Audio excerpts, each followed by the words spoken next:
Assalamualaikum warahmatullahi wabarakatuh. Selamat pagi, eh, para Bapak Ibu sekalian, khususnya mahasiswa yang mengambil mata kuliah eh, perlindungan tanaman.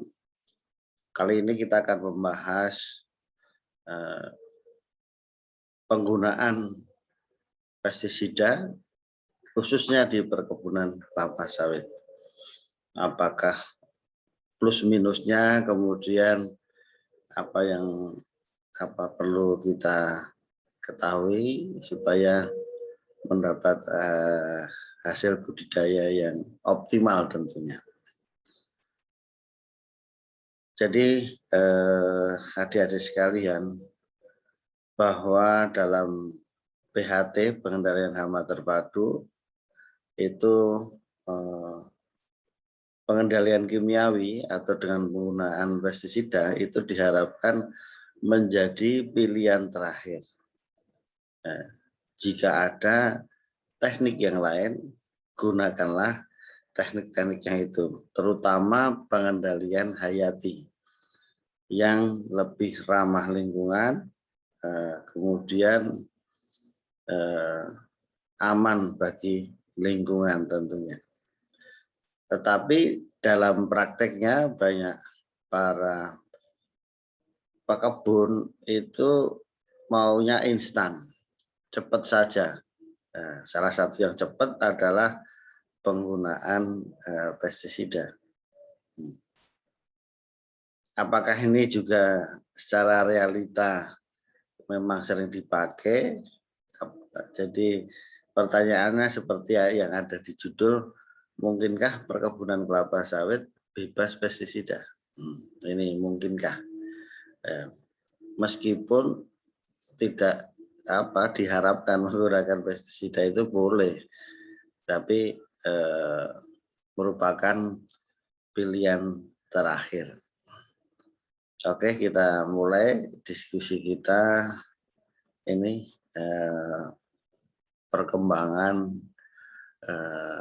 pestisida di perkebunan kelapa sawit. Jadi penggunaan pestisida di perkebunan kelapa sawit itu dari masa pembibitan sampai tanaman tua ini sering terpapar atau menghadapi penggunaan pestisida. Ini ya kita sebutkan di awal, di pembibitan. Kita penyemprotan dengan knapsack sprayer. Nah, ini. Apa yang dikendalikan yaitu biasanya lengkap. Kalau penyakitnya penyakit bercak daun, hamanya kumbang malam, kemudian gulma, ya. Jadi lengkap. Nah, jadi dari awal sudah terbiasa menggunakan pestisida. Kemudian di TBM, nah ini penyemprotan dengan mist blower sampai umur 7 tahun. Ini apa yang digunakan? Untuk insektisida misalnya, terserang ulat api. Nah ini penyemprotan dengan mist blower. Nah itu artinya menggunakan pestisida. Belum lagi yang kita mengendalikan herbisida untuk mengendalikan gulmanya. Kemudian fogging atau pengasapan digunakan untuk umur lebih dari 7 tahun. Nah, ini juga menggunakan pestisida, menggunakan insektisida terutama. Nah, bahkan selanjutnya injeksi batang atau trunk injection. Ini untuk tanaman yang berumur lebih dari 3 tahun, ya dibor untuk mengendalikan ulat api maupun ulat kantong. Karena kalau menggunakan mist blower nggak sampai. Nah, kemudian berikutnya infus akar. Nah, diutamakan untuk tanaman yang menghasilkan. Ini untuk pengendalian ulat api maupun ulat kantong. Jadi ini dalam prakteknya kita selalu menggunakan pestisida ini. Nah ini gambar-gambar ini prakteknya ya. Ini tadi alat-alat yang digunakan knapsack sprayer untuk tanaman yang bibitan rendah ya. Kemudian ini mist blower untuk yang kira-kira 5-7 meter, fogging untuk tanaman tinggi, single tank fogger. Kemudian ini yang K22 bio yang double yang persis di belakang saya ini. Jadi praktek-praktek pengendalian kimiawi yang ada di perkebunan kelapa sawit. Nah, kita cerita yang selanjutnya tadi kan yang menggunakan alat-alat semprot. Kalau ini adalah terang injection, jadi tanamannya diinjeksi gitu, serta kita menggunakan infus untuk di akarnya. Ini pilihan terakhir karena apa? Terang injection ini bisa merusak tanaman, berlubang-lubang, akhirnya bisa busuk dan bahkan bisa tumbang. Nah, sehingga malah rugi sendiri, matinya bukan karena hamanya atau penyakitnya, karena perlakuannya. Nah ini gambaran bahwa penggunaan pestisida di perkebunan kelapa sawit itu sangat banyak. Yang paling banyak terutama di sini adalah herbisida. Ini dari tahun ke tahun hampir sama. Kemudian baru insektisida, baru fungisida, kemudian yang lain dan lain-lain. Nah ini kejadian itu pasti lebih banyak insektisida ini, ya kan? Dari segi merek aja udah ketahuan gitu. Yang sering muncul yang mana? Ya. Kalau untuk herbisida ya memang nggak sah diundang, nggak ada. Gulma itu memang selalu ada gitu. Ini yang legalnya. Jadi inilah kenyataan peredaran pestisida di perkebunan kelapa sawit itu ya tinggi gitu. Nah, padahal kita kan sering mengacu pada sistem THT. Nah, inilah yang harus dijelaskan. Kita meskipun menggunakan pestisida, tapi harus menganut sistem THT, yaitu ambang batas hama yang ditolerir. Itu teknik pencegahan dengan kultur teknis tetap dilakukan. Nah, yang penting adalah monitoring atau sensus. Jadi tidak mungkin tidak tiba-tiba hama itu menyerang dalam waktu yang cepat dan luas.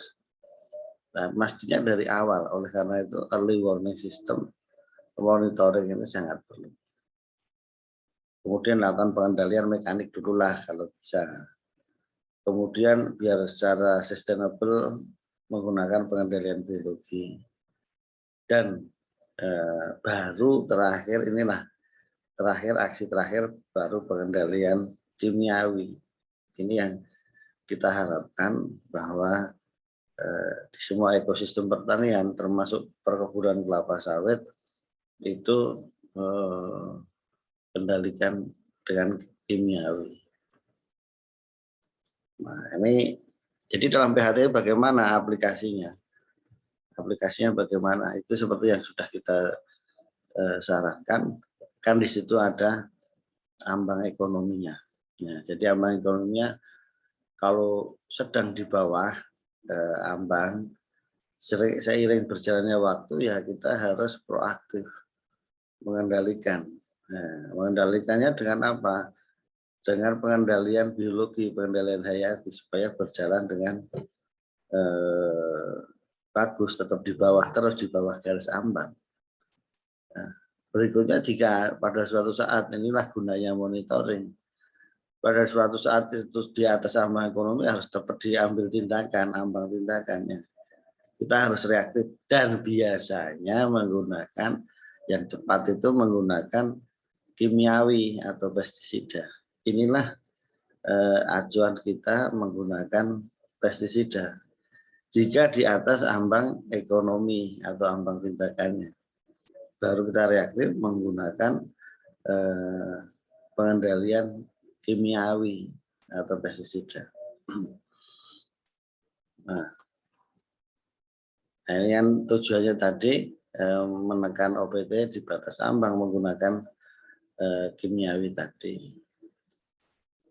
Nah, kemudian keuntungannya apa? Kita menggunakan sistem itu tadi PHT yang mengutamakan pengendalian hayati. Hama tidak menjadi resisten. Nah, atau kalau ada ya lambat kan gitu. Kemudian yang kedua, pengendalian sudah berjalan dengan sendirinya atau autopilot. Keseimbangan alaminya sudah terbentuk kan gitu. Kemudian sedikit atau tidak ada efek sampingnya, tidak seperti penggunaan pestisida yang banyak orang keracunan dan sebagainya. Kemudian selektivitasnya yang tinggi dan tidak menimbulkan suksesi atau hama baru. Nah, ini kelebihan-kelebihan dari pengendalian hayati. Organisme yang digunakan sudah ada di alam dan dapat menemukan sendiri. Tadi namanya autopilot tadi. Sudah mencari, sudah instingnya sudah gimana ya, sudah begitu di alam. Dan tentunya kelebihannya adalah dapat berkembang biak dengan sendirinya. Kalau semua sudah berjalan dengan bagus, pasti kan berkembang dengan sendirinya. Jadi ini tadi praktek dan harapan kita pestisida di perkebunan kelapa sawit. Tetapi kekurangannya adalah pengendalian itu berjalan lambat, makanya di kebun tidak sabar. Yang cari cespleng, yang sekarang disemprot nanti sore sudah bersih gitu. Nah, inilah yang kekurangan dari pengendalian hayati lama atau lambat. Hasilnya bahkan tidak bisa diramalkan. Kalau menggunakan kimiawi kan disemprot tahu ini nanti sore udah apa, tetapi meskipun nggak selesai gitu. Kemudian sukar dan mahal untuk pengembangannya. Karena ini berkaitan dengan kekurangan berikutnya, memerlukan pengawasan para ahli. Jadi tidak semua terus bisa mengendalikan hayati ini, perlu ahlinya, kira-kira begitu. Kalau main semprot tadi kan semua orang bisa gitu. Ya. Meskipun ada salah-salahnya untuk konsentrasi, dosis dan sebagainya. Nah ini bagaimana sih arah pengendalian hayati di perkebunan kelapa sawit? Jadi inilah awal sejarahnya. Karena ini ekosistemnya monokultur, makanya dahulu ini kan aturannya sudah diperbaiki terus. Dulu pengendalian kimiawi memang, tapi dulu sifatnya broad spektrum, spektrum luas, long residual, residunya lama, dan sifatnya kontak. Nah, kalau kontak itu tidak apa pilih-pilih gitu, yang bukan sasarannya ikut mati kan. Kemudian diatur pengendalian kimiawi tadi. Ya boleh kimiawi, tapi sifatnya selektif, gitu, tidak broad spektrum. Residunya pun agak lama gitu. Nah, kemudian racunnya udah secara perut sudah lebih spesifik. Nah, kemudian kalau PHT itu mengandalkan pengendalian hayati gitu tadi. Yang itu tadi juga boleh, tapi nantilah gitu. Ini sifatnya sangat spesifik, ramah lingkungan tentunya, kerjanya lama gitu, dan serangga-serangga tujuan yang lain tidak mati. Contohnya Eladibius ameronicus tidak ikut mati. Nah ini yang praktek pengendalian kimiawi yang diharapkan di ekosistem perkebunan kelapa sawit. Nah, oleh karena itu seperti yang kita sampaikan tadi, bahwa perlu monitoring pada populasi kritis, analisis lagi, perlu pengendalian ulang atau tidak. Tapi yang penting harus ada monitoringnya. Nah ini, nah, monitoringnya. Nah jadi karena itu untuk anggapan yang salah bahwa ini di apa namanya di belakang saya ini, ini. Nah, jadi konotasi yang salah itu adalah pengendalian itu sama dengan penyemprotan. Padahal pengendalian bisa yang lain-lain gitu. Bisa dengan mekanik, bisa dengan dikutip. Itulah selama ini kalau tanya pengendalian pasti pikiran kita selalu disemprot dengan kimiawi. Inilah yang harus kita luruskan. Kemudian yang terakhir ini contoh-contoh padat populasi kritis, kita pengendalian dengan insektisida itu tadi untuk ulat api ya, ini Setotosia asigna, Cetoranitan itu jika di atas ini baru tindakan tadi reaktif tadi dengan kimiawi. Nah ini demikian para khususnya mahasiswa yang mengambil mata kuliah perlindungan tanaman perkebunan, inilah kita posisi pestisida di perkebunan kelapa sawit, ya kenyataannya, faktualnya maupun idealnya, idealnya bagaimana penggunaan pestisida di perkebunan kelapa sawit. Terima kasih, mudah-mudahan bermanfaat. Assalamualaikum warahmatullahi wabarakatuh.